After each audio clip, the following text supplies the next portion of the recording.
তারা সুযোগ পেলেই একটা উস্কানিমূলক কিছু একটা করবে।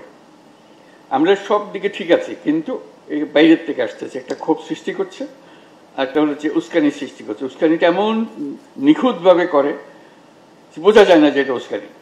যারা সংখ্যালঘু তাদের উপরে যে হয়রানি, যে তাদের যে ব্যবস্থা, সেটা আমাদের মনে ক্ষোভ সৃষ্টি করে, আমাদের উস্কানির সৃষ্টি করে।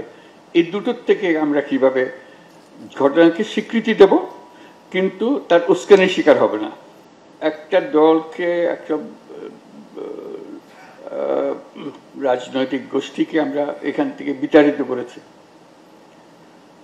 তারা কিন্তু তাতেই শেষ হয়ে যায়নি, সম্পূর্ণ সমাপ্ত মনে করে নাই। তারা দেশে এবং বিদেশে তারা অবস্থান করছে। তারা সুযোগ পেলেই একটা উস্কানিমূলক কিছু একটা করবে। কাজে সেটার থেকে আমরা কিভাবে এই উস্কানিটাকে চিহ্নিত করতে পারবো এবং উস্কানিতে সাড়া না দেওয়া, এইটার থেকে আমরা কিভাবে বাঁচবো, এইটাই আমাদের। আমরা সব দিকে ঠিক আছি, কিন্তু এই বাইরের থেকে আসতেছে, একটা ক্ষোভ সৃষ্টি করছে, আর একটা হচ্ছে উস্কানি সৃষ্টি করছে। উস্কানিটা এমন নিখুঁতভাবে করে বোঝা যায় না যে এটা উস্কানি। কাজে এটার থেকে কি করব? তারপরে বহির্বিশ্বে আবার কেউ আছে যারা আমাদেরকে বিভিন্নভাবে উস্কানির সূত্রপাত করে। তাদের দেশের যারা সংখ্যালঘু তাদের উপরে যে হয়রানি, যে তাদের যে ব্যবস্থা, সেটা আমাদের মনে ক্ষোভ সৃষ্টি করে, আমাদের উস্কানির সৃষ্টি করে।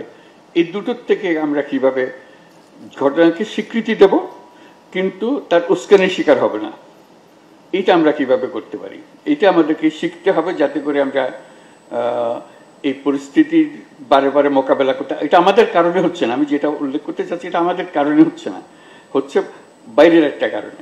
এই বাইরের কারণটাকে আমরা কিভাবে সম্বরণ করতে পারবো এবং সেটার পরবর্তীতে রাজনৈতিকভাবে বা রাষ্ট্রীয়ভাবে প্রতিকারও সম্ভব হবে। আমরা ওই দিকে চলে যেতে পারি কিনা, যে আমরা ব্যক্তিগতভাবে প্রতিকার না করে রাষ্ট্রীয়ভাবে প্রতিকার করার ব্যবস্থা করতে পারি কিনা।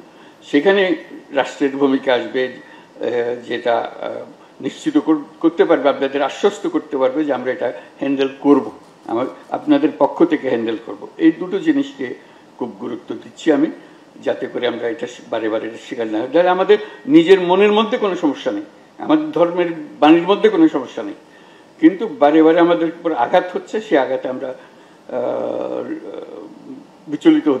বিচলিত হয়ে এমন সব কাজ করছি, পরে হয়তো আমরা বুঝি যে এটা ঠিক হয়নি।